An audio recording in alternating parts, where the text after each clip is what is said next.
Masya Allah. Gusti Allah karim. Sidina Umar nyekelan beuteung dua poe candahar kabeneran kapanggih jeung Sidina Abu Bakar Siddiq. Sidina Abu Bakar Siddiq nanya ka Sidina Umar aya naon? Mun minta tulung jeung kana kunaon? Ieu beuteung geus diganjel cenah ku batu. Emang kunaon? Dua poe teh dah. Kula masih 3 poe. Oh. Geus 3 poe kunaon? Iya tuh. Itu izin Sidina Umar kieu we. Satu lah sakira teh. Geus 3 poe. Geus pararias. Kapanggih jeung Sidina Ali. Ali, sugan aya dahar. Kitu kunaon? Teh tu diganjel ku batu. Sabaraha poe tah? Umar 2, ieu 3. Kula geus 4. Poe. Geus satu cek. Urang bebeja ka Kangjeng sugan di Kangjeng mah aya. Ayo. Datang ka Kangjeng seuri bae Kangjeng geus dibukakeun ku Kangjeng batu di dieu teh. Batu, kula geus saminggu teu dahar cek Kangjeng mah. Geus baralik bae sia. Masya Allah karim. Kos lalagaan tapi memang kos gitulah perjalanan ahli Allah. Gusti Allah nu agung. Ai urang mah pan lain kitu urang mah. Ese gede amat beuteung Ustaz dahar. Alhamdulillah ya rabbil alamin. Eta di kantong ieu ge bekal. Alhamdulillah aya bebekalan di dieu. Naon? Atuh lontong aya roti aya bacang aya. Masyaallah. Wahara amat. Ai itu tuh tas itu ge sarua. Itu mah bangsa roti-roti kering. Budak sabulaneun moal seep. Batur mah 2, 3, 4 saminggu Kangjeng Nabi teu dahar, ari ieu mah bebekalan jang saminggueun ge liwat. Pan jauh jasa tah urang jeung nyana, ai hayang ka sorgana mah akur. Perjalanan anu jauh. Aduh, Gusti Allah sakararisi, sakararisi. Lamun nyaritakeun tentang para wali. Aya anu sabulan teu dahar, setengah bulan teu dahar, saminggu teu dahar, geus lumrah nu sapoe sapeuting mah teu dahar teh, lumrah jasa tah mah. Tapi Sufyan Tsauri mah Tuan Syekh Abdul Qadir nyaritakeun gina kitu Fathur Rabbani. Nya nama daharna gembul. Sufyan Tsauri mah gembul nya nama daharna. Malah mun aya tamu mah kumaha dahar. Wah, gembul jasa. Beurang dahar ke sore dahar deui. Tapi ketika sholatna ibadahna eueuh nu tanding. Mun geus sholat bae ceurik terus-terusan. Sholat ceurik eureun subuh. Kitu bae eta mah daharna gembul beurangna isuk dahar beurang dahar sore dahar deui. Tapi lamun geus sholat ceurik dadak cek Tuan Syekh Abdul Qadir ulah dituturkeun daharna ku sia. Nu ngaran Sufyan Tsauri mah tah tuturkeun ibadahna ku sia. Ai daharna ku sia katuturkeun. Ai salat teu. Aja urang mah pan babagi atuh dahar-daharna katuturkeun kiai itu siapa odo. Urang nu babarina bae. Nu babarina bae nuturkeun teh. Kasimpulanna nama nu jelas mah urang ulah ujub, urang ulah suuzon ka batur. Ndek dahar bae, ndek biasa bae, ndek eta mah urusanana urusan kebiasaan. Nu penting ibadah, ta'alluqna qalbu ka Gusti Allah. Nah, nu mantak aya kiai teu naek-naek. Lantaran ka batur ibadah di mana dahar malulu. Nyana seban lantaran puasa bae aing geus 12 tahun puasa bae cek nyana. Daharna ge aing masa comot. Mana bisa aja mah dahar bae bisa ka Allah. Ujub moal naik-naik. Moal naik-naik. Tak urang asa ngeunah kos kieu urang beuki dahar pan. Asa kahatean gitu maksudna. Emang sia mah tolol ieu sebenarnya mah. Itu geus dibabagi. Nah, kulu silahkan dahar nu halal, wasrobu silahkan minum nu halal masyitum sakahayang anjeun, cuman wala tusrifu ulah israf ulah leulewihi. Namantak cek Kangjeng Nabi iyakum wal batnah minat ta'am syarab. Sing hade maneh ulah sebeuh teuing dahar ulah sebeuh teuing nginum cek Kangjeng Nabi fa innaha mufsidatun lil jasad murisatun lis saqam muksidatun anis shalah lantaran seubeuh dahar seubeuh nginum ngarusak kana jasad ngawaris kana gering jeung mumul kana salat. Coba ge urang tas magrib dahar subuh jasa subuh nginum subuh jasa haju ngadenge suara azan Allahu akbar Allahu akbar aju ge Allahu akbar rokok ditenden di asma la ilaha illallah teu nyaho tak la ilaha illallah ngan datang ka asyhadu anna muhammadar rasulullah peureum urang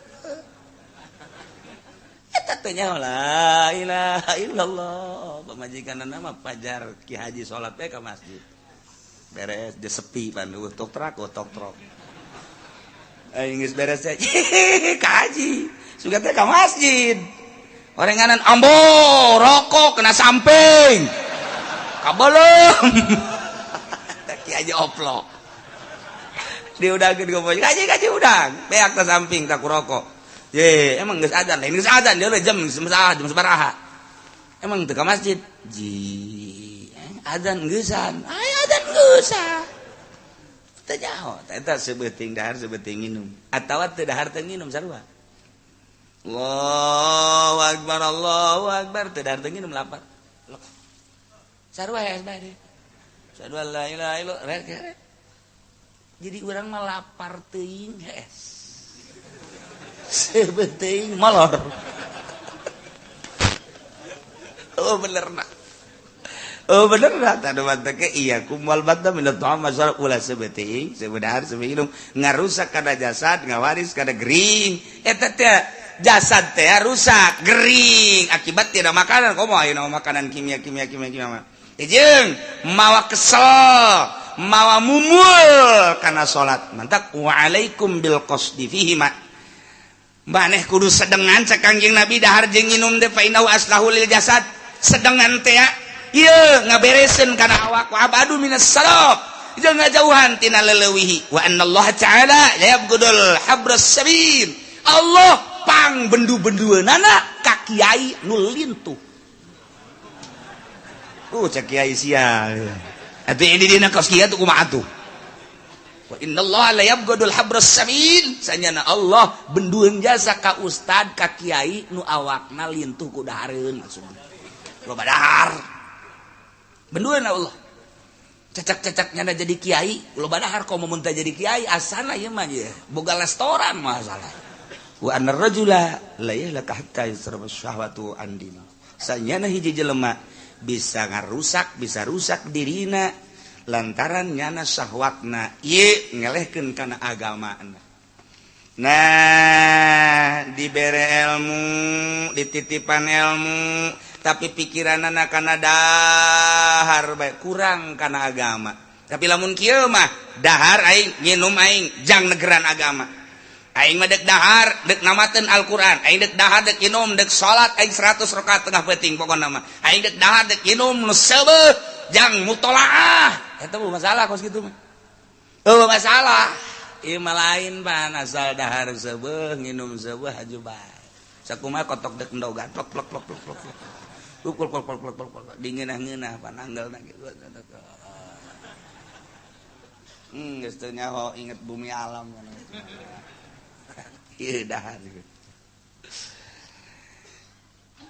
aya carita dina kitab ajaib karangan Imam Karmani aya dokter Nasrani tabib Nasrani nanya ke Ali bin Husain bin Waqid ya Ali laisa fi kitabikum min ilmi tib syai'un kitab anjeun mah kitab Al-Qur'an eueuh nu nyaritakeun tentang ilmu kedokteran sakmet ge eueuh beda jeung di kitab kami Injil dina Injil diterangkeun wal ilmu ilmani ilmul abdan wa ilmul adyan ilmu dua aya ilmu patali jeung awak ilmu kedokteran aya ilmu patali jeung agama syariat Injil mah tampil dengan prima ku kami setelah diteliti di Al-Qur'an laisa fi kitabikum min ilmi tib nu patali jeung ilmu kedokteran lamun nanya ka urang heuheuhan. Tapi kulantaran nu ditanyana cucu Kangjeng Nabi Ali bin Husain bin Waqid. Begala lahu, sambarangan. Qad jama'a Allah Ta'ala tibakullah fi nisfi ayatin min kitabih. Allah geus kumpulkeun ilmu kedokteran, seluruh ilmu kedokteran. Teu kudu loba-loba dina Al-Qur'an, sapotong ayat. Dengan sepotong ayat, seluruh ilmu kedokteran tercakup. Injil mah kudu babarabayan, iyalah loba teuing. Hese nalarna Al-Qur'an setengah ayat, seluruh ilmu kedokteran aya. Weh. Sak dokter parah amat sih. Quran mah tampil dengan prima teu kudu ayat-ayatan cara Injil, sapotong ayat. Gua cek Tabib Nasrani, cek dokter Wamahia, coba mana ayatna? Baca kunyana. Wa kulu washrabu wa la tusrifu innahu la yuhibbul musrifin. Sok dalahar maraneh kabeh untuk menjadikan kekuatan awak lain ilmu kedokteran sinaon. Washrabu inum kumaneh minuman-minuman anu halal tapi wala tusrifu ulah loba teuing lantaran lamun loba teuing cek ilmu kedokteran ieu teh bakal nutupan kana pernapasan. Nah nu mantap kudu disedengan bae dahar seperti lu minum seperti lu ieu lolongkrang seperti lu lamun kos kitu nuturkeun Al-Qur'an seluruh manusia di alam dunia bakal sehat. Kurang kumaha ilmu kedokteran wih jahe jageuna teh. Kalau main-main dengan Al-Quran mah, Masya Allah. Cik eta dokter Nasrani wala yusiu min rasulikum syai'un pitib. Ternyata nyaritakeun tentang awak patali jeung ilmu kedokteran. Mana nu nyaritakeun tentang ilmu kedokteran? Eta mangan patali jeung dahareun patali jeung inumeun eueuh nu nyaritakeun tentang patali ilmu kedokteran. Cek Ali bin Husain qad jama'a Rasulullah sallallahu alaihi wasallam atiba fil alfadhin sirah dengan bahasa nu saeutik dicokot tina kulu wasrabu wala tusrifu timbullah ucapan Kangjeng Nabi wa magia naon ucapan Kangjeng Nabi cek Kangjeng Nabi al-maidah baitud da wal himyah rasul lidain wa atikul badanin ma'awadah. Cukup dengan sakitu itulah ilmu kedokteran menang nyokot tina kulu wasrabu wala tusrifu. Artina kumaha cenah eta? Ngaji dong. Wah, payah teh dokter. Al-Maidah baitud da. Kadut, ieu kadut beuteung tempat penyakit. Wal himyah ra'su kulli dawain. Pantang ieu adalah sumber daripada obat. Wa atikullah badanin bere kumaneh awak ma awat tahu. Naon nu geus kabiasaan ka awak ngeunahna mana? Silakan. Etalah jang ukuran kesehatan. Lantaran awak manusia dibagi ku Gusti Allah beda-beda. Darahna aya darah A, aya darah B, aya darah O, aya darah OTM. Macam-macam. Liwat teuing teh ilmu kedokteran. Beda-beda kekuatanna, kadar berpikirna lain-lain, kadar awakna lain-lain, suhuna beda-beda. Aya nu akur di tempat panas, aya nu akur di tempat dingin, aya nu akur di tempat sedang. Jelema aya nu betah dina daerah tropis, aya nu betah di daerah panas, aya nu betah di daerah dingin. Sakumaha hewan, onta hayangna di nu panas bae. Ketika dibawa ka nu tiis, nyana ngomong, "Tidak betah saya." Mantak otak nu aya di Bogor, nu aya di Taman Safari, eta teh kekuatanna paling genep bulan dibawa deui ka Arab, ganti deui. Nyana geus ngomong bae waduh teu betah cak nyana. Balikeun deui kula ka Arab. Teu betah nyana, lintuh dibawa ti ditu ti Arab ka dieu. Wah, ditonton ku urang Indonesia gede amat, genep bulan koru. Bawa deui. Aya numbungan jasa di negeri anu tiris hayang dinu panas bae model onta. Aya nu hayang dinu tiis bae dibawa ka nu panas mun kebo. Pernah pan kebo dibawa ka Mekah ka ditu atuh jajar etean. Aduh, cek nyana ujang gupak aing. Waduh. Teu betah moal mangi kebo di Mekah ka jeung kumaha ge moal mangi. Ujang gupak cek nyana aing. Oh, sejasa. Teu betaheun nya nama betahna di Cikupa. Lo jang gupak lo bacaknya di Cikupa di Bojong eta. Tah manusia ge sarua jeung hewan. ku aya rasa kitu kieu ku ari mah dahar ulah loba teuing lantaran ieu kadut baitudda coba ku ari pantangan naon anu henteu akur jeung diri sorangan urang boga rarasaan eta mah pokona kembalikan ke awak masing-masing ati kula badanin ma'awat tah sakumaha awak sorangan nu ngarasakeun dokter mah hanya mere jalan doang Kangjeng Nabi mere jalan nu ngarasakeun urang kembali ka urang nu mantak cek Imam Ghazali di tafsiran ti dia singa deun teh ngajaga awak lain cek dokter ngajaga awak lain cek sasa cak urang sorangan urang nginum akur henteu sih mun urang nginum cai tiis sanajan Kangjeng Nabi nganjurkeun make cai tiis aya teu akur ulah akur henteu sih nginum cai panas lamun memang akur sanajan diulah-ulah aya akur mah nginum bae akur cinta sih ente lamun ngadahar daging hayam atah teu akur sebab akur jeung ucing ulah akur asak mah akur apa salah daging embe akur teu ka diri urang awak urang akur dahar teu akur ulah daging sapi akur teu ka urang akur teu akur ulah daging munding gitu kene akur teu akur ulah lauk perlaukan urang lamun ngadahar lagut oh ieu mah kakap teu akur ulah akur sek asal wala tusrifu ieu cumi akur teu jeung awak urang aing mah asal ngadahar cumi be alergi atuh ulah nyiksa awak sia ai akur mah los tapi wala tusrifu kitu kene hurang aing mah lamun ngadahar hurang nu gede henteu nanaon nu leutik teh nanaon atuh aku teh sia mah leutik garana tuh manis ditafsir gede jeung leutik segala ngalam bedana gitu urang anu gede mah ngeunah saknya ada tuh mahal tah mah akur tuh los tah mah tapi lamun teh akur atuh ulah nah contona urang kamari keur nyaba ka Yordania geus lapar beuteung teh isuk-isuk tarurun ti hotel teh ti kamar ke tempat resepsi geus dihayalkeun dahar pasti ngeunah jasa barang datang ka handap teh dahareun teh masyaallah caknya nama meureun bagus jasa horenganan teu aya beda di Mesir di Yordan kos karari itu bae nu kaluar teh potongan nu kaluar isuk-isuk teh asa gede kieu koneng percis mun dibayangkeun ku urang kos eta asal deuk dahar bae satu sisi beuteung lapar di sisi lain pasti kapanggih jeung eta deui bener bae percis potonganna kos eta ngan dicorok doang gitu orang bareng ngalat ya suka ngahayal seutik akur amat ye gedena jeung konengna akur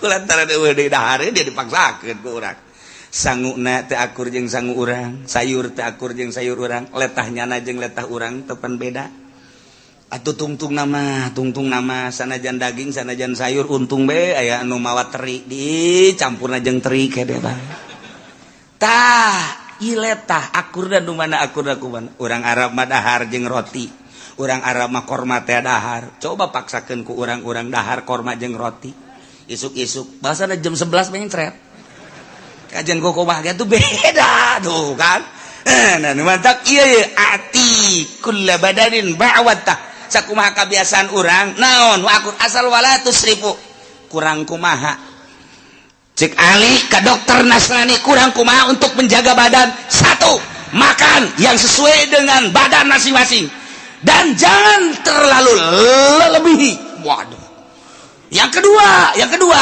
adalah pakai pantangan kalau memang di situ gak akur dengan pedas pantangilah pedas kalau memang di situ tidak akur dengan daging kambing pantang daging kambing pantang nu mantak di riadohan urang deuk ka Allah mah make riado make pantang seluruhna pantang kabeh ieu hampang awak teh lamun akur nu teu akur mah dahar bae sih masyaallah iya ya pantang panjang lamun di non gitu ngaranna dipetakeun praktekna bahasa Kangjeng Nabi Al-Maidah baitud da wal himya rasukul dawa wa atikulla badan ma'awata panjang Imam Ghazali nu nerangkeun panjangna masyaallah pohara jasa dokter teh akhirna pakola cak dokter masyaallah macaraka kitabukum wala nabiyukum lijalinus tiban pohara amat horenganan kitab anjeun teh ngaleuwihan dokter Jalinus pan sumber ilmu kedokteran teh Jalinus ngaranna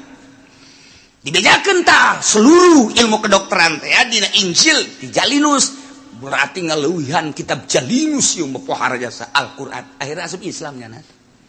Tuh batur mah kos kitu debat lantaran ikhlas dijawab sapotong ayat kulu washrabu wala tusrifu innahu la yuhibbul musrifin asup Islam. Masya Allah. Tuluy-tuluyan ti zaman Kangjeng Nabi Adam ka Kangjeng Nabi Idris, ti zaman Kangjeng Nabi Idris ka Kangjeng Nabi Nuh. Tidinya turun-temurun terus ka Kangjeng Nabi Hud, Kangjeng Nabi Daud, Kangjeng Nabi Sulaiman, Kangjeng Nabi Musa, Kangjeng Nabi Harun, Kangjeng Nabi Zakaria, terus datang ka Kangjeng Nabi Isa alaihissalam, datang ka Kangjeng Nabi terakhir ialah Kangjeng Nabi Muhammad sallallahu alaihi wasallam. Jadi dicuk-curug ti luhurna terus kahandap hukum nu kuari urang mah kuari di zaman Kangjeng Nabi urang ieu ayatna ieu. Ya bani Adam khudhu zinatakum inda kulli masjid. Ya bani Adam wahai turunan Adam nu kuari urang di zaman Kangjeng Nabi Muhammad sallallahu alaihi wasallam nu dihitung kuari teh nu ber-KTP teh jelema teh aya 6 miliar. Lamun jeung nu teu ber-KTP mah meureunnan bagi dua lantaran di Cikupa malobaan nu teu boga KTP dibandingkeun jeung nu boga KTP. Encan di Belaraja, encan di Cisoka. Anu rarapih mah jangan di Sukamantri doang. Rapihnya mah. KTP na ge nu 3 anu 4. Tama penipuan bener. Encan orok nu can baroga KTP. Jadi ieu di alam dunia teh lamun dihitung kabeh mah meureunanan aya lah sekitar bangsa 10 miliar. Jelema 5 benua. Benua Asia, benua Amerika, benua Australia, benua Afrika, benua Eropa. 5 benua. Nu paling loba adalah benua Asia. Asia Tenggara, Asia Tengah, Asia Selatan. Wow, pohara di Asia. Ieu jelema teh lain lalagaan loba. Nu paling loba agamana adalah kafir, nu kadua adalah agama teh Islam. Kafir jeung Islam lobaan kafir. Kafir nu seluruhna, ya Kristen, ya Katolik, ya Protestan, ya Buddha, Konghucu dan lain sebagainya. Islam nomor kedua. Tetapi haris mana tetap baik Islam. Kuari geus mulai ngadu. Kuari geus mulai ngadu gitu, saling menyudutkan. Di zaman Bush dan yang nyaritakan bahwa perang ini adalah perang salib. Tantangan berarti kan. Dilanjut kuari Obama nyarita perang salib.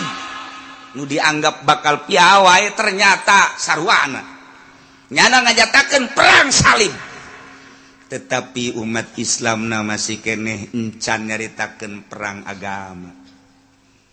Sebab naon di kotak-kotak di Indonesia menyebutkan perang agama, Malaysia menyebutkan perang agama. Mun keur perang di Palestina hanya orang Palestina nyaritakeun ini adalah perang agama. Mun keur perang di Irak hanya Irak nyaritakeun ini adalah perang agama. Lamun keur di kitu naon ngaranna di negara mana eta keur perang di dinya lah nyaritakeun perang agama. Di luar eta tetap baik teh nyaritakeun perang agama. Suriah perang nyaritakeun perang agama. Obama geus nyaritakeun perang salib. Di luar eta teu menyatakeun perang agama. Dis ipis jasa berarti iman manusia-manusia anu beragama Islam geus ipis. Henteu saling membantu kudu nama kapan? Saling membantu kapan? Al mukmin lil mukmin kal bunyan. Yasuddu ba'duhu ba'don. Mukmin jeung mukmin telir teu beda jeung satu bangunan. Satu sama lain nu hiji menguatkan nu lain deui. Kumaha si urang nyieun imah dimimiti pondasi kemudian langsung naik tihang di jarumot. Oh, kunaon kana balok. Terus ieu nguatan jeung balok makin gede makin kuat. Terus rancanganna sampai ka wuwungan dan lain sebagainya. Ya sudu ba'duhu ba'don. aya nu ngarempeyek hiji ngaguling. Itu Kangjeng Nabi geus ngabayangkeun al mukmin lil mukmin kal bunyan. Mukmin dengan mukmin lain bae sakampung, lain bae sadesa, lain bae sanagara. Mukmin lil mukmin dunia internasional berarti kal bunyan, hubungan urang jeung urang Malaysia, hubungan urang jeung urang Thailand, hubungan urang jeung urang Cina, hubungan urang jeung Mesir jeung Arab. Wah bae ngah hiji bagaikan bangunan geus dibayangkeun ku Kangjeng seperti eta. Kuari urang teu bisa kitu. Sebagian umat di Indonesia hayang ke Palestina, tahan geus di kotak-kotak tidak boleh. Hayang ke Mesir teu meunang, hayang ke Suriah tidak boleh. Iyalah akibat geus berhasil kuari Kristen teh mengkotak-kotakan orang-orang Islam. Geus henteu daya teu upaya urang teh kuari diserang melalui politik. Kuari politik nu aya di Indonesia teu meunang sakahayang urang, dikendalikeun ku nyana. Ekonomi teu meunang sakahayang urang, dikendalikeun ku nyana. Budaya teu meunang sakahayang urang, ku nyana bakal dikendalikeun. Setik-setik terus kos kieu lah kuari buktina. Tayangan-tayangan kuari geus kos kararitu bae sadaekna urang. Informasi per detik nyaho urang kos karar itu kerusakan kehancuran teh nyaho melalui informasi HP, internet, Google dan lain sebagainya. Ye urang geus aya di zaman seperti kos kitu. Masya Allah. Turun ayat sabab nuzul nama lantaran urang jahiliyah baheula teh di mana toab di Baitullah teh sataranjang teu make sahelai-helai acan lalaki, toabna ti beurang awewe, toabna ti peuting. Eueuh nu make pakaian sahelai-helai acan nya nama bebeneran sataranjang teh sataranjang bae. Lamun ditanya kunaon eta toab make sataranjang ceknya na kapan toab teh ngaleungitkeun dosa. Geus sakumaha dosa urang dileungitkeun awak urang ge ulah make nanaon geus we sataranjang ucutan tina dosa, ucutan tina pakaian sataranjang. Teu kira-kira pan eta ibadah. Waduh lamun urang kuari ka masjid sataranjang lalaki jeung awewe mantep. Betah sadang berenang teman. Haji Fendi mah moal balik-balik di masjid bae. Kunaon atuh geus pokona malah pokona bae pokona. Tuh ieu. Asal-asal kos.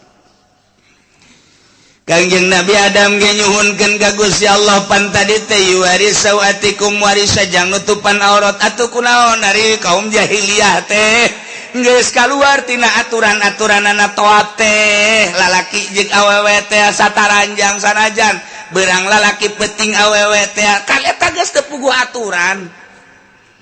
Majar maneh cek manehanana ieu teh aturan ti Gusti Allah kos kieu teh kami teh moal daek toab moal daek kami ibadah lamun teu make aturan ti Gusti Allah la natupu pisya biasaina asainallah pihak kami mah moal daek toab make pakaian-pakaian anu nyulayan ka Gusti Allah nu dianggap maksiat ka Gusti Allah kulantaran kos kitu kami ngabersihan dosa sakumaha ngabersihan dosa supaya dosa ucutan kitu keneh pakaian ge teu dipake ku kami mah ieu aturan Allah nang aturan Allah ti mana kos kitu tapi kos kitu bae teh hawa nafsu teh ya Allah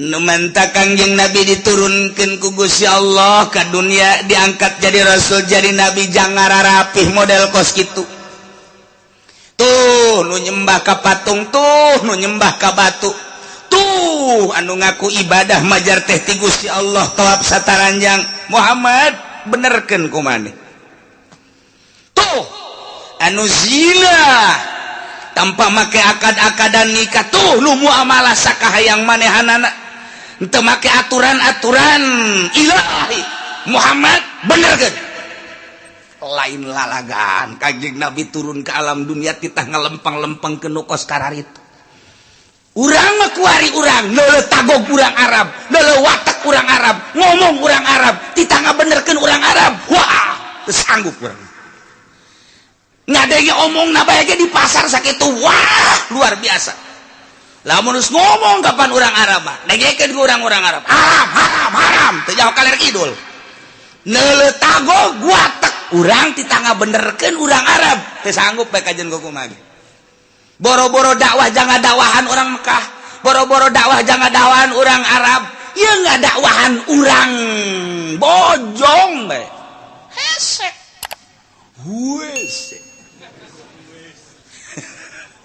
nggak dakwahan orang Cikupa nggak dakwahan orang Sepatan komo merono aku apa iku mau gue deh wis wateke wih gila iku mau wong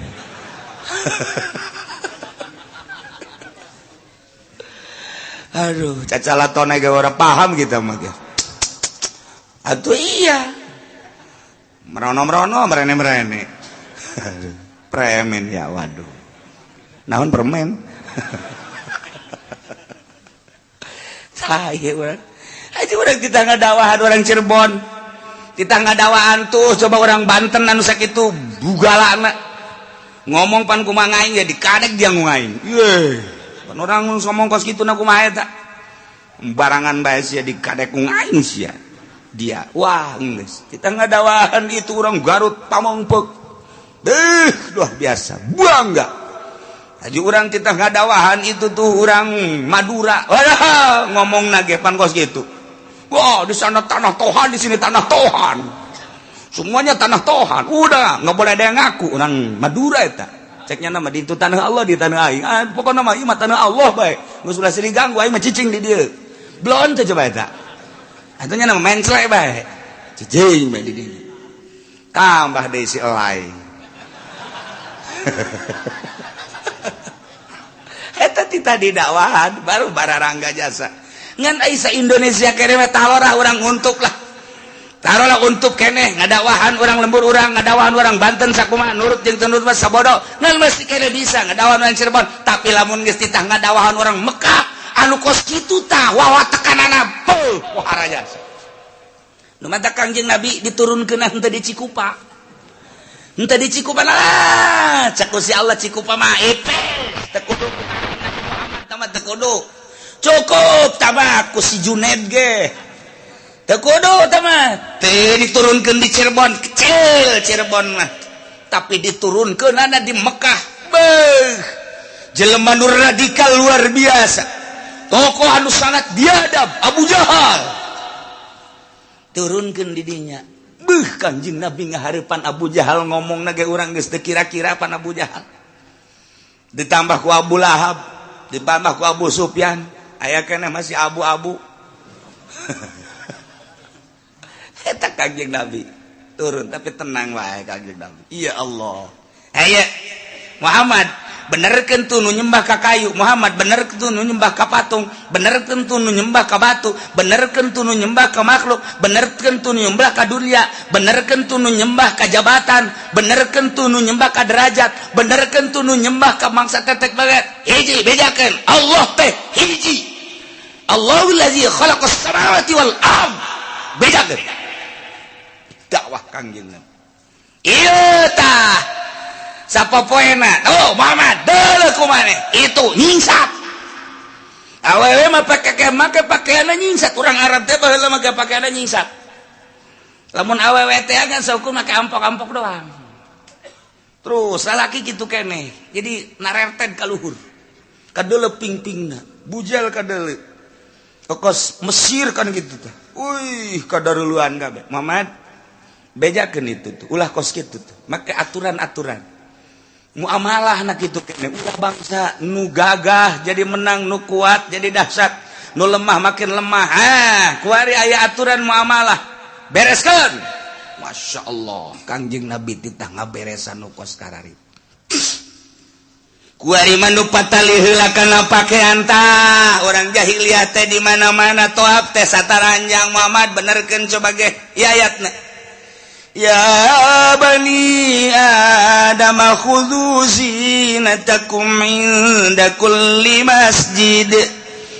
Turunan Adam khudhu copot ku aranjeun, jieun ku aranjeun, pake ku aranjeun zinatakum pakaian-pakaian aranjeun kabeh. Zinah mah hiji hal, nu dimaksud nama libas berarti ieu teh majaz. Majaz mursal min itlaqil hal. Nu diitlaqkeun nama hal zinah tingkahna tapi nu dimaksud nama libasna. Tuh, ay mayasturu auratakum. Inda kulli masjidin masjid makan tempat tapi nu dimaksud mah ieu teh salat. Jadi min itlaqil mahal wa iratil hal. Berarti kan majaz kene bae. Sarua jeung kieu bejakeun Muhammad ke umat anjeun, turunan Adam. Ketika deuk salat, deuk tawaf, khudhu zinatakum, pake pakaian nu sesuai jeung aturan. Ketika deuk salat, tutupan aurat lalaki baina surah war rukbah. Awewe mah sakabehna iwal kafain wal wajh wal kafain. Bedakan gitu kita. Ketika tawaf sarua awet ilal wajah wal kafain. Lalaki baina surah war rukbah. Sok tutupan. Urang deuk salat ku ari mah wajib nutupan aurat. Dalilna ieu dina Al-Qur'an khudzu zinatakum inda kulli masjid. Tuh, jadi nyaho kapan dalilna ku ari mah eta? Kok bisa jadi kos kitu teh pan khudzu teh fi'il amr kan al amru ma idza utliqa in sarafa lil wujub ila madalla dalil. Geus bahasa khudzuna di dieu kudu dibongkar deui. Imam Syafi'i mah ngabongkar khudzu teh kieu, Imam Malik mah ngabongkar khudzu teh kitu. Urang mah geus tarima asak bae ku ari mah nyaritakeun para imam-imam majapu yang ngaji henteu mondok henteu atuh. Deuk teu puyeng kumaha atuh. Aja saminggu sakali ge eta ge sesa. Atuh heula mun teu keur ngabesan jang ngabesan mah teu ngararaji bae tetep. Kitu ge sesa-sesa ge lumayan. Jang naon ngamahmur-mahmurkeun tukang uduk. Lumayan. Tah ieu kudu zinatakum hese. Zinahna ge nu dimaksudna kapan libas pake ketika urang deuk salat. Itu ukuranna mah baina surah wa rukbah, ulah kadele dengkul, ulah kadele bujal. Dengkul jeung bujal nama tamah lain aurat ngan aurat moal katutupan lamun bujal jeung dengkul teu katutupan sarua jeung malatimul wajibila bihi fa huwa wajibun kos jembatan.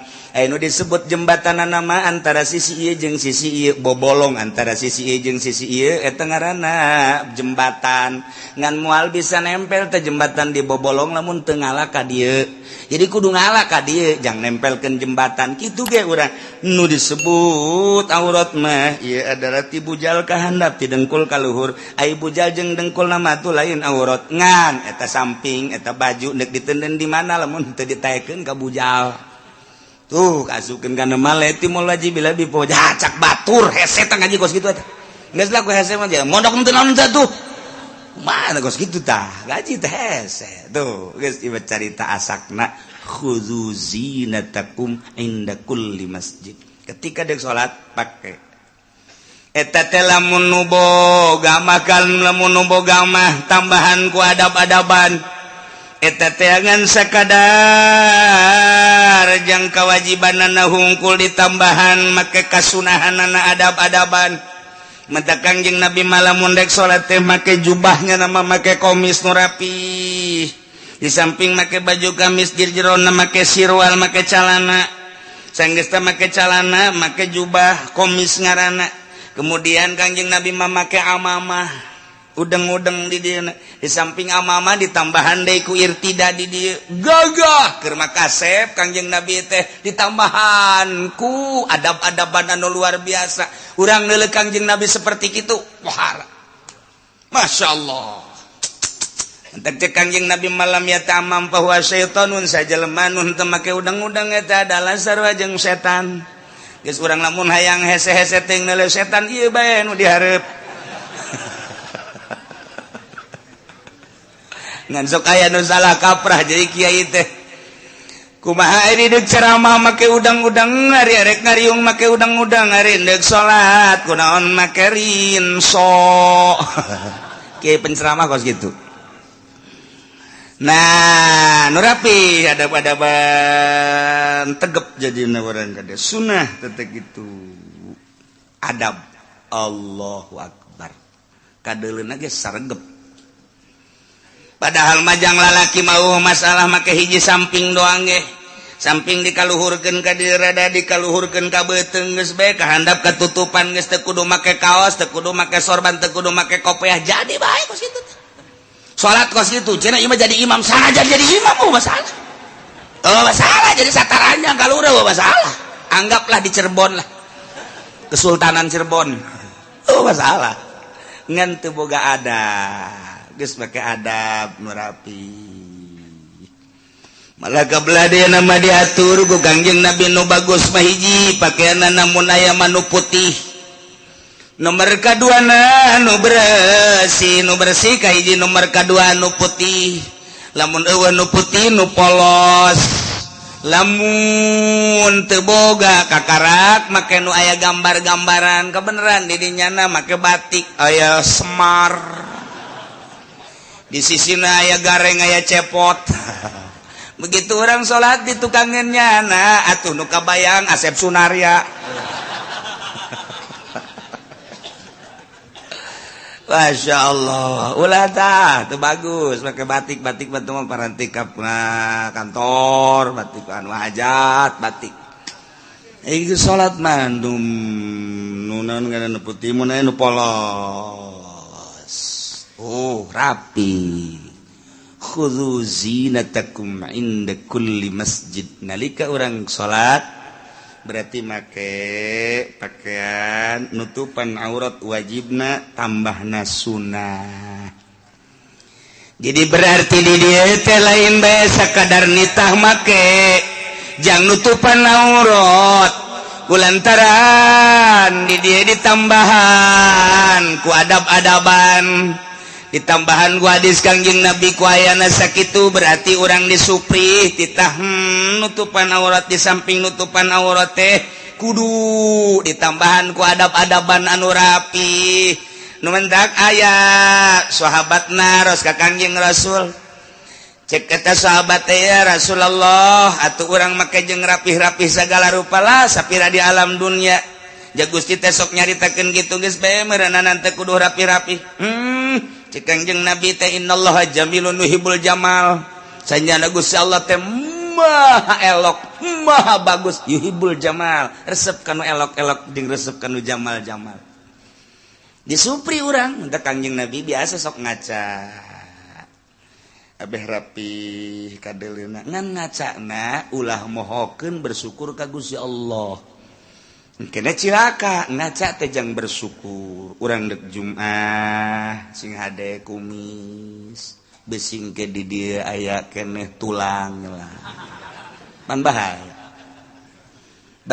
kana mun aya tulangnya na ungas ingus bae ceknya teh bau asin amat orang tulang pan di dieu tah sarua jeung jawara teh ya jawara anu sok galak teh ajunya dahar barang dahar sorangan bae ja keur ngambek meureunanan tidinya teh jada jeung tembang ai prak teh tulang tembang di dieu nyelap dina kumis pan sok gede tai sakieu jawara tuh ngaranna ge kur ngambek bae begitu dek nginum nyana hair buah dibualangkeun deui nyokot di gelas hair deui buah kuna geus 12 kakareknya ngomong ka pamajikanna sia goblok bisa kukumbah acan belas buah lanyir kabeh ka ngaca coba tangan ke gelasan bersih dia kak ngaca emang kunaon eta tulang di kumis di kumis jadi lu batak ge lamun deuk salat Jumat ieu kacaan heula daung beusi aya anu nempel di kumis engke pan bodoh hanas aing marah cenah geus beak salosin teh gelas mantak ge ka atuh penyakit dibawa ku sorangan tuh masar bae jeung tukang bas neangan potlot bus kakaler kaki dul bus hese jasa horenganan ditendun di biwi tolol tah tukang bas biasana kan di dieu ye biasana ye di kopeahnya na teh kan ngeunaheun asupeun ieu mah eta mah teh ditendun di bibir jadi nyono neangan ka dieu ka ditu neangan ka dieu ka ditu mana cek ieu ka mana geus mamarahan bae rimas geus dibalang-balangkeun cak babaturan neangan naon patlot aya teh di bibir jahat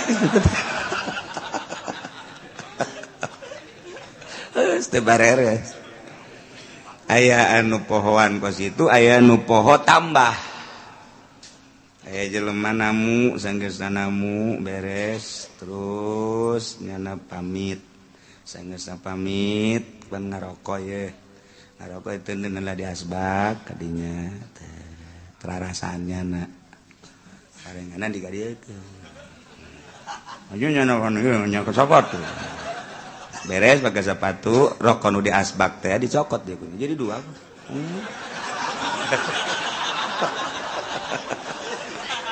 tinggal lu boga imah bae bos tolol-tolol ting saya ditamu karok-karok aing dibawa cek cenah aduh ampun jelema limperan teh kos gitu nah iya ngaca biasa nu rapih sok da kukumaha ge bersyukur ka Gusti Allah Subhanahu wa ta'ala tak Imam Syafi'i lamun deuk Jumat lamun deuk ngajar make bajuna hiji di jero kadua komis katilu jubah tilu lang kitu keneh make amamah make sorban make irtida jadi gagah kadeleuna teh dek mutus hukum teh dalilna ieu kana khudzu zinatakum inda kulli masjid nah gitulah di samping khususna nutupan aurat secara wajib tambahan adab-adabanana dalilna ieu malamun nu teu boga lamun teu boga mah saaya-aya bae kabeneran teu boga sama sakali ieu mah teu boga sataranjang masalah salat sataranjang ngan ulah berjamaah sorangan salat teh sorangan di kamar Allahu akbar sorangan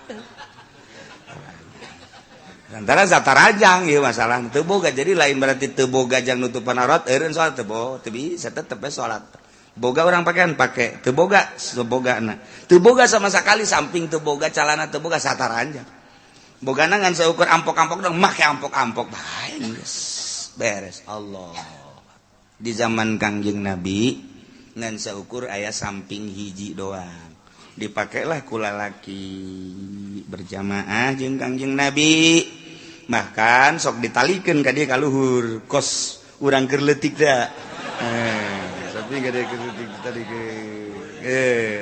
gitu.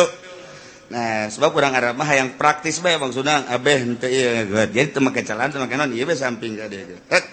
Geus, awewe kan salat tadi tukang. Gitu kan? Begitu ruku kan awewe ka dieu. Tararangga. Kangjeng Nabi mah pan aya panonna pan di tukang dihareup Kangjeng Nabi mah. Kangjeng Nabi mah nu di dieu aya panon di tukang ge aya panonan ngan nu di dieu teu kaciri ku urang henteu katingali padahal aya panonan nu batak Kangjeng Nabi mah ningali di tukang bi khalqihi ka amami ruyatin sabatat wala yura asbaulin jadi tukang Kangjeng Nabi mah sarua jeung hareup bi khalqihi ka amamin sarua jeung hareup lamun dibuktikan aya panonan Kangjeng Nabi di dieu nu matak aya nu macem-macem di tukang teh katingali. Nah, begitu Kangjeng Nabi sholat berjamaah jeung para sahabat awewe di tukang. Bas ruku kan mingsat. Awewe kana dieu. Kok mah sujud tak sujud ka deuleu. Jadi awewe teh betah. Di tukang lantaran ya eta lah neuleububuahan. Kangjeng Nabi pada sholat langsung teu wiridan deui langsung ceramah. Para jamaah sadayana lantaran memang keayaan orang darurat kuari urusan pakaian maka berjamaah mah dilanjut cuman wayahna ulah wakahudang awewe lamun lalaki can nangtung sakangin ke lamun lalaki geus nangtung kakarak awewe hudang kitu keneh engke tina sujud ulah waka awewe hudang lamun lalaki can nangtung eta awewe sing tarawel kabeh apa baturanan kanyawannya urang kanyawannya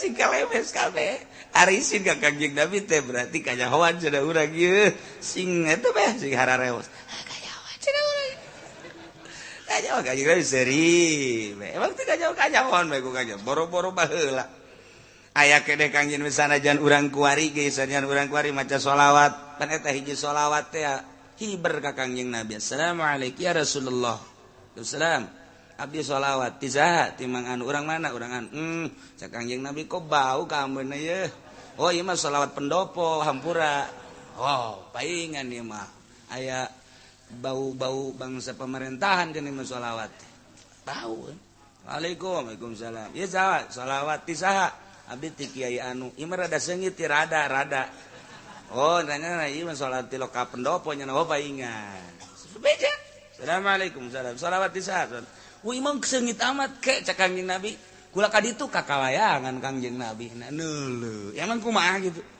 jih bantak kudu dibersihan kita sholawat teh ulah sambarangan assalamualaikum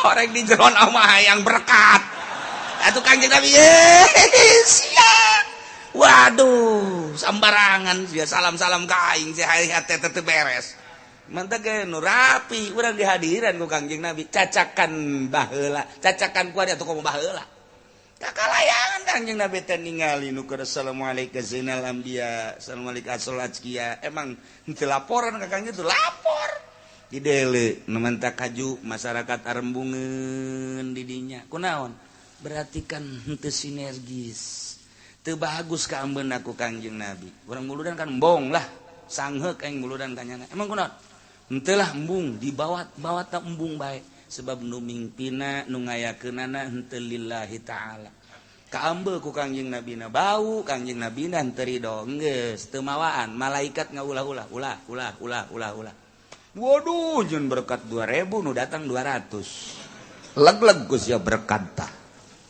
teu ka ambeuna lain deui oh emang kumaha gitu urang sabarangan kudu dibersihan urang maca sholawat nu rapi teu kudu gancang-gancang nu aplen tapi nu mantep Kangjeng Nabi kan neuleuh oh jai horenganan sholawat nu salam ka aing teh kadeuleuh tengah peuting oh bener penundutan cek Kangjeng Nabi teh waduh teu kuateun cek Kangjeng waduh juga goler kieu cek Kangjeng Nabi oh budak balik deui ka Madinah lah cek balik deui diantepkeun molor di dinya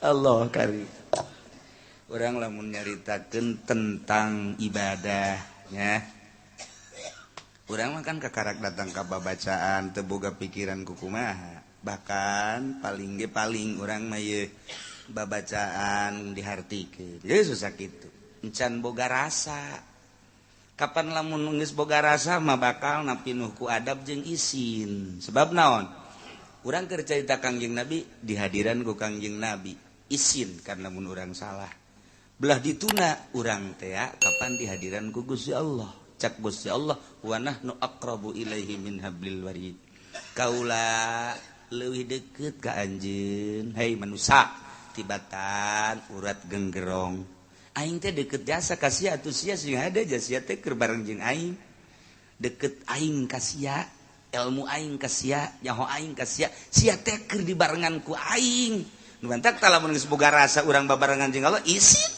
salat ketungguan nya salat Allah ih cakal si salat ka saya geus assalamualaikum cepet amat salat wah ini tapis jumping gitu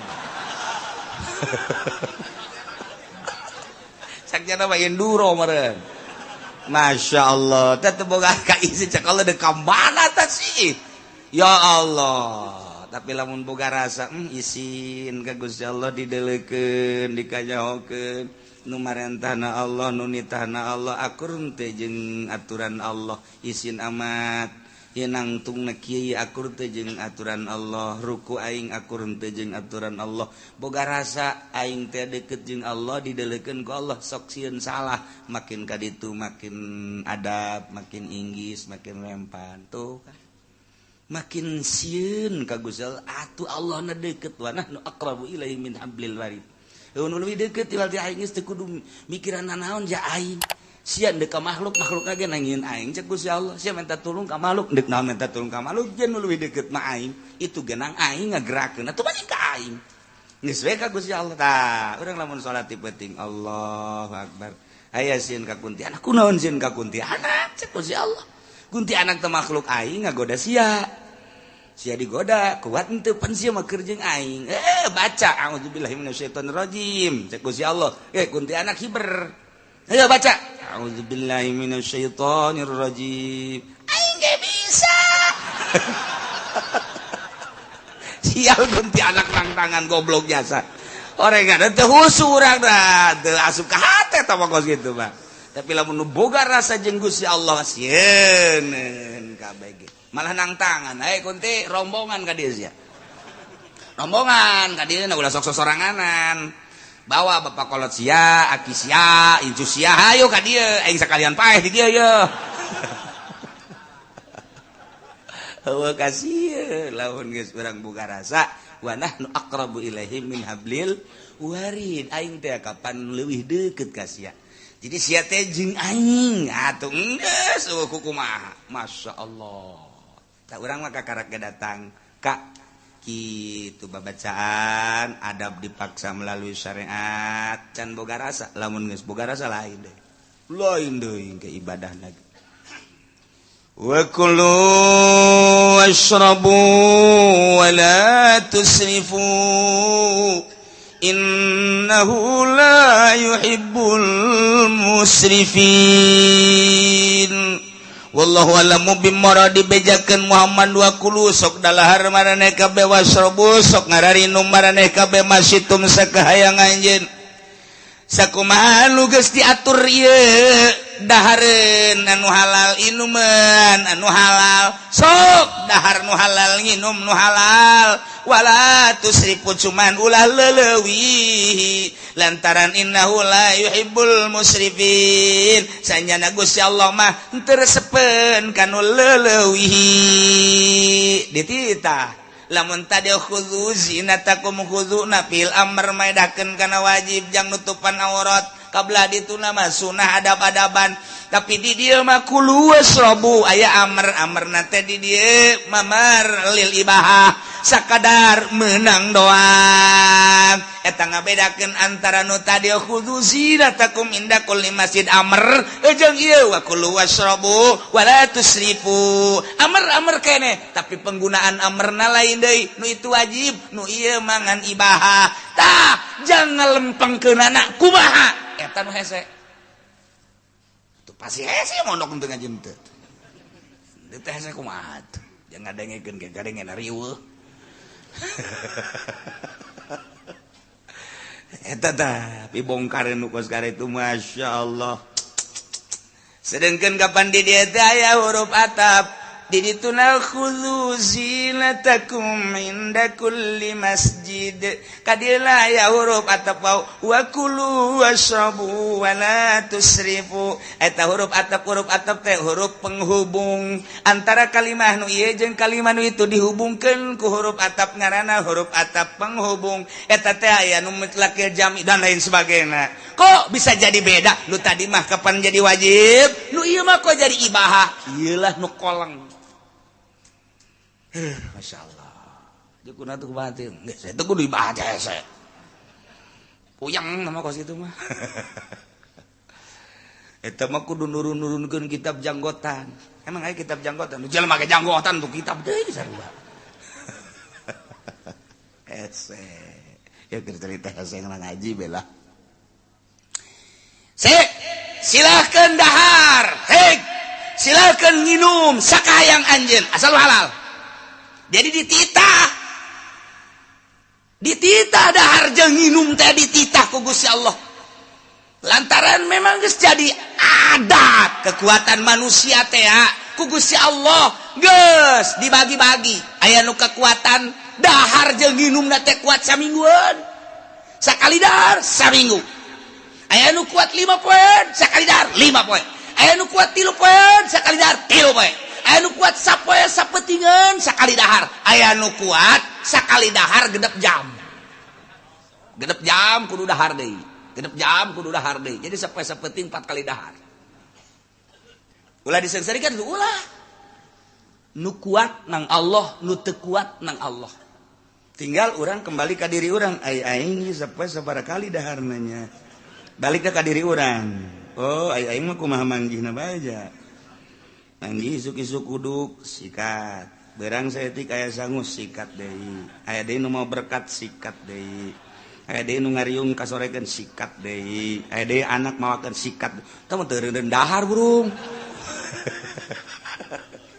kulu wasrobu jadi ulah yang serikeun kana sok dahar loba dahar lantaran di dieu ge dijelaskeun wa kulu wasrobu nu ulah sote wala tusrifu ulah leulewi berbagai ulama nyaritakeun tentang wala tusrifu artina ulah leulewi teh hiji leuwih teuing datang ka kamangkaraan cara Raja Namrud dahar kudu ngeunah bae beres dahar wo nyana susurian ke nyana ka WC dicolok deui ampun utah ke istirahat sakedeung dahar deui wo geus susurian ke meunang bangsa saparapat jam 20 menit colok deui jadi hayang dahar bae blon eta pangeran Raja Namrud teh jadi ngaku pangeran nah kos kitulah Raja Namrud ieu israf ngaran atawa israf teh hukum mustahil ngadahar sakumaha kahayang urang ieu hayang caplok hat aya seubeuh na seubeuh ngan sakumaha kahayang diturutkeun eta ge israf sarua bae kuduna kumaha sederhana bagi tilu cak Kangjeng Nabi di awak urang kokosong beteng teh bagi tilu sasulus jang dahar sasulu seperti lu deui jang cai seperti lu deui jang napas tah lamun urang bisa kos kitu awak teger bae awak sehat bae bagi tilu ye awak ye beteng seperti lu jang dahar seperti lu jang cai seperti lu kosongkeun urang mah kok kosong datang ka eta kadi malah mah dahar teh baru budak turun heula digejlug usak kumaha karunggoni bae leuwih teh eta mah kulu washrabu wa la tusrifu lamun urang nyaritakeun sejarah Syekh Maulana Hasanuddin teh manehanana ieu 3 bulan sakali daharna pertama datang ka Banten sabulan sakali pamajikanna saminggu sakali daharna eta nyana nyindiran ka pamajikan dekirha ibadahna sia mah atuh saminggu sakali dahar bae dekirha ibadahna eta saminggu sakali ge masih disindiran keneh bae ambo atuh pamajikan urang mah teu bisa ngomong kumaha ibadahan ngan dahar mah lulu saminggu sakali disindiran mikir pamajikanana naiklah sebulan sekali kulantaran naik sebulan sekali Maulana Hasanuddin 3 bulan sekali Masya Allah kari nyindiran deui dikira ibadahna teh sebulan sekali make dahar cak pamajikanana kumaha ieu hara ujung-ujungna Syekh Maulana Hasanuddin mah 6 bulan sekali daharna turutan ku sia jengker sia ulah saturut-turut dah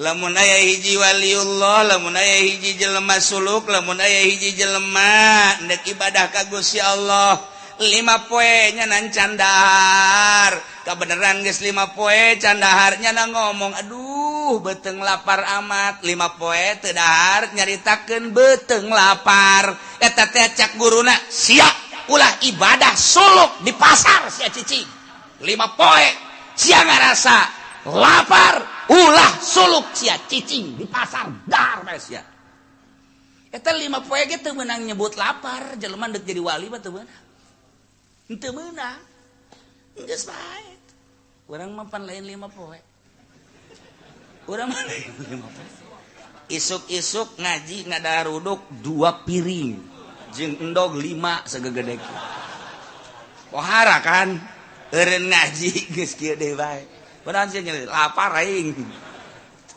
5 poe jelema ibadah ka Allah 5 poe nyebut lapar gas ulah diteruskeun sia ibadah cak guruna ulah diteruskeun cicing di pasar dagang sia kos kitu mah masyaallah Gusti Allah karim Sidina Umar nyekelan beteng kieu 2 poe candahar kabeneran kapanggih jeung Sidina Abu Bakar Siddiq Sidina Abu Bakar Siddiq nanya ka Sidina Umar aya naon minta tulung cek kunaon ieu beteng geus diganjel cenah ku batu emang kunaon 2 poe teh dahar kunaon masih 2 poe geus 3 poe kunaon iya tuh itu isin Sidina Umar kieu we satu lah cek teh geus 3 poe geus pararias kapanggih jeung Sidina Ali sugan aya dahar kitu kunaon teh tu diganjel ku batu sabaraha poe eta Umar 2 ieu 3 kunaon geus 4 poe geus atuh urang bebeja ka Kangjeng sugan di Kangjeng mah aya ayo datang ka Kangjeng seuri bae Kangjeng geus dibukakeun ku Kangjeng batu di dieu teh batu kula geus saminggu teu dahar cak Kangjeng mah geus baralik bae sekali Masya Allah karim kos lalagaan tapi memang kos gitulah perjalanan ahli Allah Gusti Allah nu agung ai urang mah pan lain kitu urang mah sia gede amat beteng ustaz dahar alhamdulillah ya rabbil alamin eta di kantong ieu ge bekal alhamdulillah aya bebekalan di dieu naon atuh lontong aya roti aya bacang aya masyaallah wahara amat ai itu tuh tas itu ge sarua itu mah bangsa roti-roti kering budak sabulanan moal seep batur mas 2 3 4 saminggu Kangjeng Nabi teu dahar ari ieu mah babakalan jang saminggueun ge liwat pan jauh jasa tah urang jeung nyana ai hayang ka sorgana mah akur perjalanan anu jauh aduh Gusti Allah sakararisi lamun nyaritakeun tentang para wali aya anu sabulan teu dahar setengah bulan teu dahar saminggu teu dahar geus lumrah nu sapoe sapeting mah teu dahar teh lumrah jasa tah mah tapi Sufyan Tsauri mah Tuan Syekh Abdul Qadir nyaritakeun dina kitu Fathur Rabbani nya nama daharna gembul Sufyan Tsauri mah gembul nya nama daharna malah mun aya tamu mah kumaha dahar wah gembul jasa beurang dahar ke sore dahar deui tapi ketika salatna ibadahna eueuh nu tanding mun geus salat bae ceurik terus-terusan salat ceurik eureun subuh kitu bae eta mah daharna gembul beurangna isuk dahar beurang dahar sore dahar deui tapi lamun geus salat ceurik dadak cek Tuan Syekh Abdul Qadir ulah dituturkeun daharna ku sia nu ngaran Sufyan Tsauri mah tah tuturkeun ibadahna ku sia ai daharna ku sia katuturkeun ai salat aja urang mah pan babagi atuh dahar-daharna katuturkeun kiai itu siapa odo urang nu babarina bae nuturkeun teh kasimpulanna nama nu jelas mah urang ulah ujub urang ulah suuzon ka batur endek dahar bae endek biasa bae endek eta mah urusanna urusan kebiasaan nu penting ibadah ta'alluqna qalbu ka Gusti Allah nah nu mantak aya kiai teu naek lantaran ka batur ibadah di mana dahar malulu nyana seban lantaran puasa bae aing geus 12 tahun puasa bae cek nyana dahar ge aing masa comot mana bisa jelema dahar baik bisa ka Allah ujub moal naik-naik tak urang asa ngeunah kos kieu urang beuki dahar pan asa kahatean gitu maksudna emang sia mah tolol ieu sebenarnya mah itu geus dibabagi nah kulu silahkan dahar nu halal wasrobu silahkan minum nu halal masyitum sakahayang anjeun cuman wala tusrifu ulah israf ulah leulewihi nu mantak cek Kangjeng Nabi iyakum wal batnah minat ta'am syarab sing hade maneh ulah seubeuh teuing dahar ulah seubeuh teuing nginum cek Kangjeng Nabi fa innaha mufsidatun lil jasad murisatun lis saqam mufsidatun anis shalah lantaran seubeuh dahar seubeuh nginum ngarusak kana jasad ngawaris kana gering jeung mumul kana salat coba ge urang tas magrib dahar subuh jasa subuh nginum subuh jasa haju ngadenge suara azan Allahu akbar aduh ge Allahu akbar rokok ditendang di asma asyhadu an la ilaha illallah teu nyaho tak la ilaha illallah ngan datang ka asyhadu anna muhammadar rasulullah peureum urang eta teu nyaho la ilaha illallah pamajikanna nama pajar Ki Haji salat bae ka masjid beres de sepi pan tok trok aing geus beres teh ka haji sugat teh ka masjid orenganan ambo rokok kena samping kabelem teh Ki Haji oplok diudangkeun ka pojok haji udang beak ka samping tak rokok ye emang geus adzan lain geus adzan dia jam sabaraha emang teu ka masjid ji adzan geusan aya adzan geusan teu nyaho eta seubeuh teuing dahar seubeuh teuing nginum atawa teu dahar teu nginum sarua Allahu akbar teu dahar teu nginum lapar sarua ya bae sarua la ilaha illallah jadi urang mah lapar teuing hees seubeuh teuing molor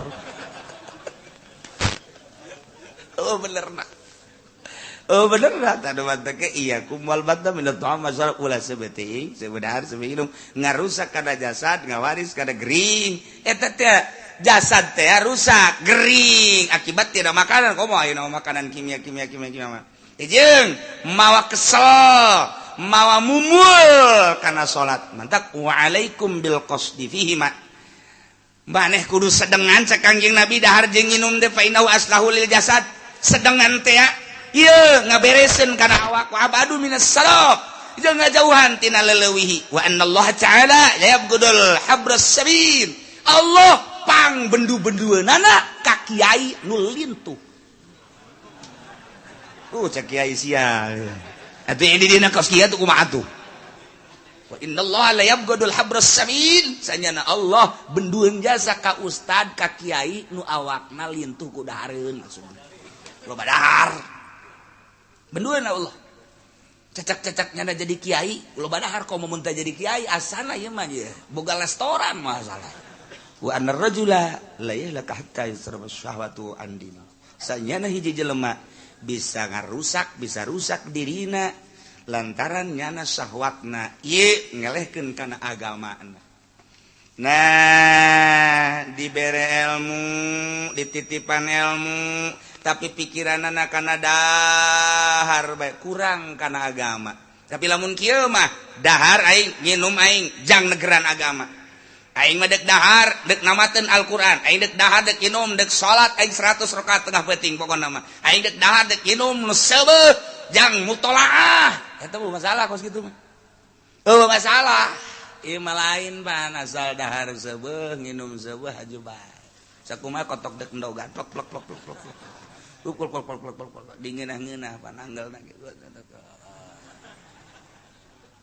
geus teu nyaho inget bumi alam ieu dahar aya carita dina kitab ajaib karangan Imam Karmani aya dokter Nasrani tabib Nasrani nanya ke Ali bin Husain bin Waqid, ya Ali, laisa fi kitabikum min ilmi tib syai'un. Kitab anjeun mah kitab Al-Qur'an eueuh nu nyaritakeun tentang ilmu kedokteran sakmet ge eueuh. Beda jeung di kitab kami Injil. Dina Injil diterangkeun wal ilmu ilmani, ilmul abdan wa ilmul adyan. Ilmu dua, aya ilmu patali jeung awak, ilmu kedokteran, aya ilmu patali jeung agama, syariat. Injil mah tampil dengan prima. Ku kami setelah diteliti di Al-Qur'an, laisa fi kitabikum min ilmi tib. Nu patali jeung ilmu kedokteran. Lamun nanyana ka urang heuheuhan. Tapi kulantaran nu ditanyana cucu Kangjeng Nabi Ali bin Husain bin Waqid, begala lahu sambarangan. Qad jama'a Allah Ta'ala tibakullah fi nisfi ayatin min kitabih. Allah geus kumpulkeun ilmu kedokteran, seluruh ilmu kedokteran. Teu kudu loba-loba dina Al-Qur'an, sapotong ayat. Dengan sepotong ayat seluruh ilmu kedokteran tercakup. Injil mah kudu babarabayan, iyalah loba teuing. Hese nalarna Al-Qur'an setengah ayat, seluruh ilmu kedokteran aya. Buih. Sak dokter parah amat sih. Quran mah tampil dengan prima teu kudu ayat-ayatan cara Injil. Sapotong ayat. Gua cek Tabib Nasrani, cek dokter Wamahia, coba mana ayatna? Baca kunyana. Wa kulu washrabu wa la tusrifu innahu la yuhibbul musrifin. Sok dalahar maraneh kabeh untuk menjadikan kekuatan awak lain ilmu kedokteran sinaon. Wasrabu inum kumaneh minuman-minuman anu halal, tapi wala tusrifu ulah loba teuing. Lantaran lamun loba teuing cek ilmu kedokteran ieu teh bakal nutupan kana pernapasan.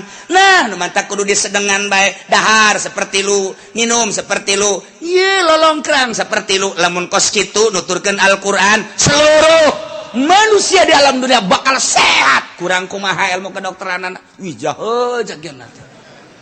Kalau main-main dengan Al-Quran mah, Masya Allah.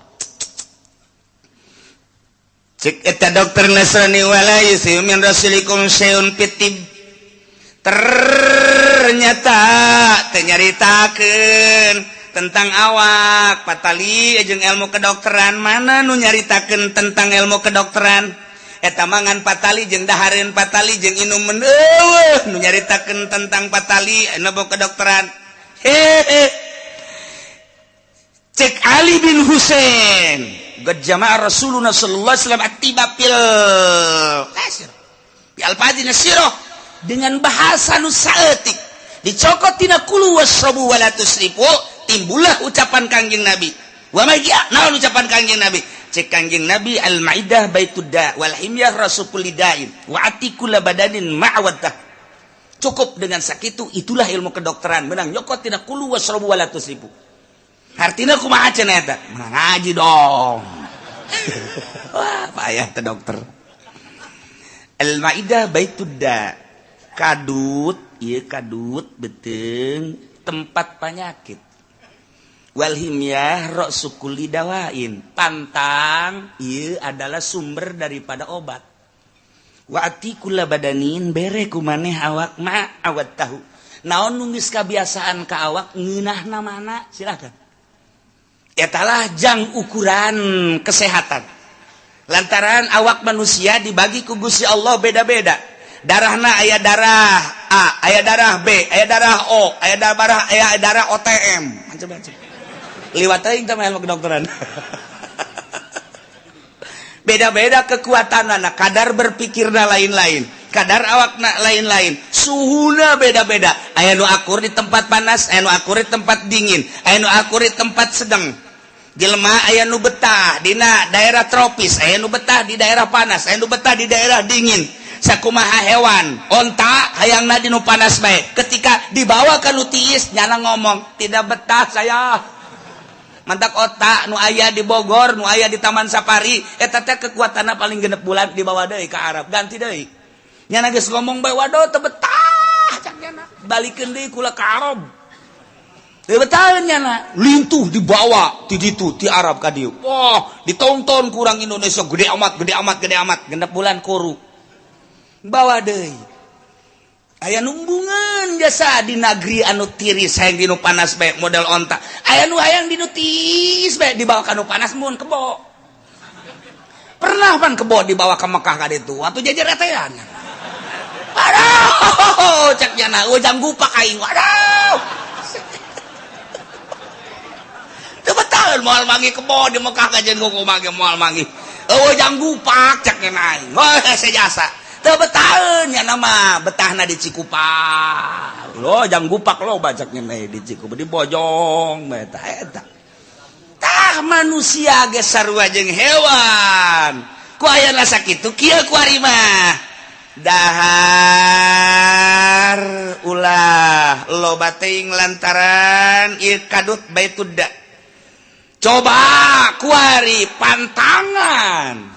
Naon anu henteu akur jeung diri sorangan urang boga rarasaan eta mah pokona kembalikeun ka awak masing-masing ati kula badanin ma'awat tah sakumaha awak sorangan nu ngarasakeun dokter mah hanya mere jalan doang Kangjeng Nabi mere jalan nu ngarasakeun urang kembali ka urang nu mantak cek Imam Ghazali di tafsiran ti dieu singa deun teh ngajaga awak lain cek dokter ngajaga awak lain cek sasa cek urang sorangan.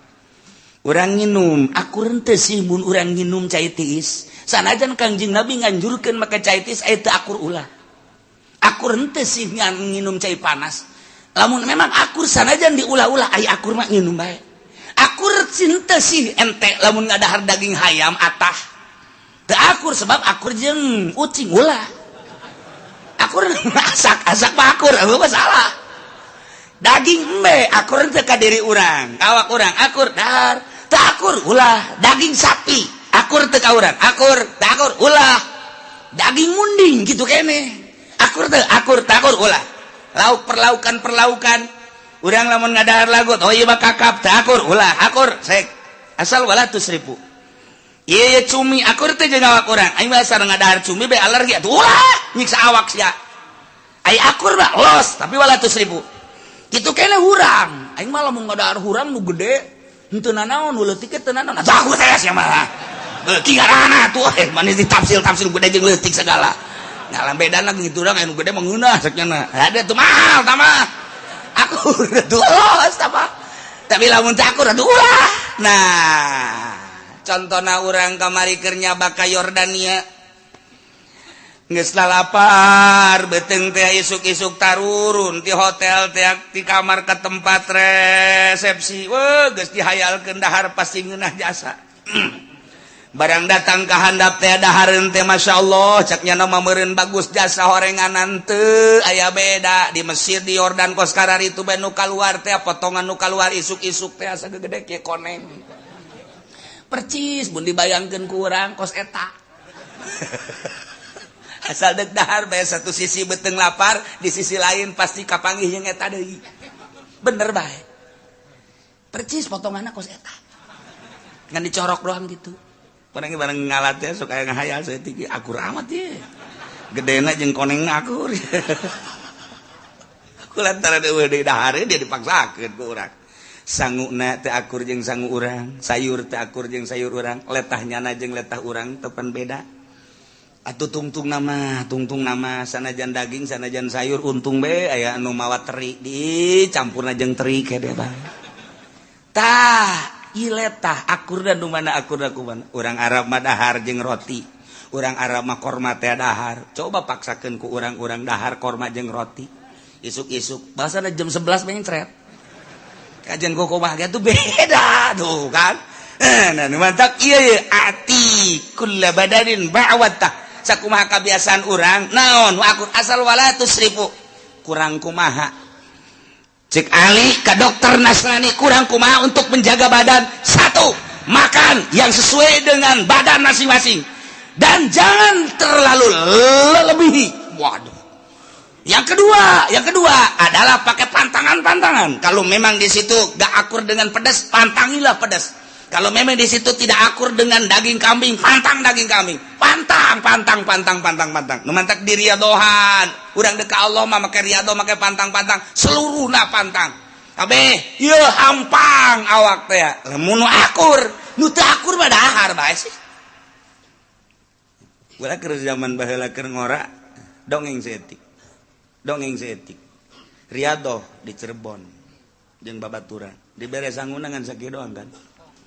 Hiji sakcomot doang magrib sacomot nu geus ngorandang ka sumur teh geus teu kuat kulama kuat bae eta babaturan 10-an kageteun ente mah cenah kuat amat aing alhamdulillah pokona ku Allah mah masing-masing dibere kekuatan geus ulah hese nyana ngorandang nimba ge geus teu kuat teh nimba ku kula ipang nimba ke misalnya mang 3 poe 4 poe 5 poe saminggu teh ente mah cenah kuat atuh dibere dibagi-bagi ku Gusti atuh geus lain kok bangunna ceng haram atuh masalah geus skala luar tah saminggu 20 hiji poe 40 poe geus skala luar mau sehat bae pan geus baliknya mah karuru kula henteu nyana mah kuru tinggal tulang doang 40 poe kula henteu sehat bari nungguan mobil ente pancen pan sehat amat tah mah dahar sih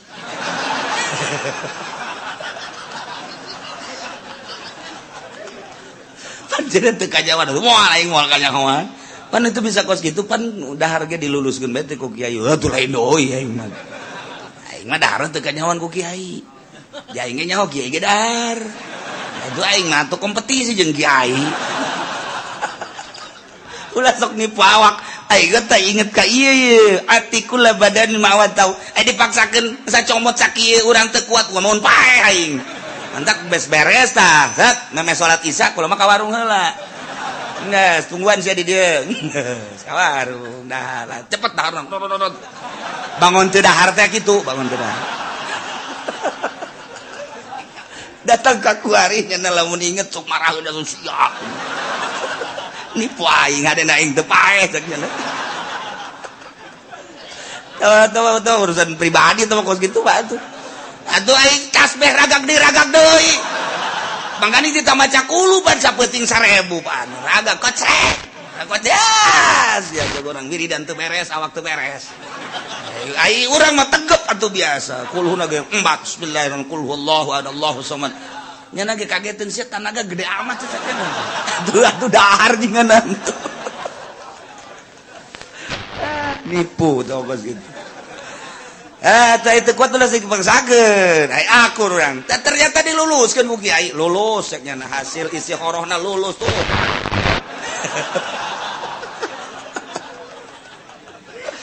masyaallah dalalakun keur ngora eta kos kitu lulus bae biasa nyana mah nyana anu daharna sacomot nu aya nu teu lulus duaan urang Bandung teu lulus ieu mah teu lulus nya kudu ulangan terus ya nya teu dahar nya teu lulus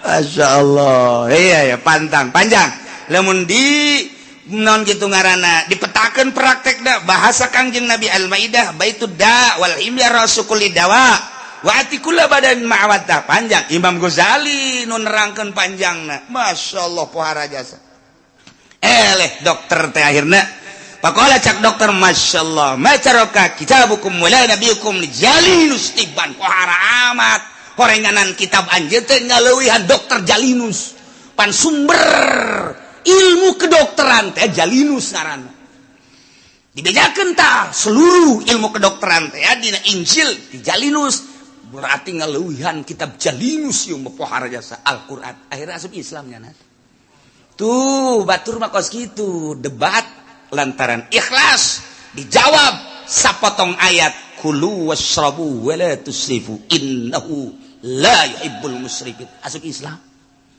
Masya Allah Qul man harrama zinatallahi allati akhraja li'ibadihi wat-thayyibat lantaran tadi itu naga sapotong ayat atuh ngaji naga sapotong ayat Allahu a'lam bissawab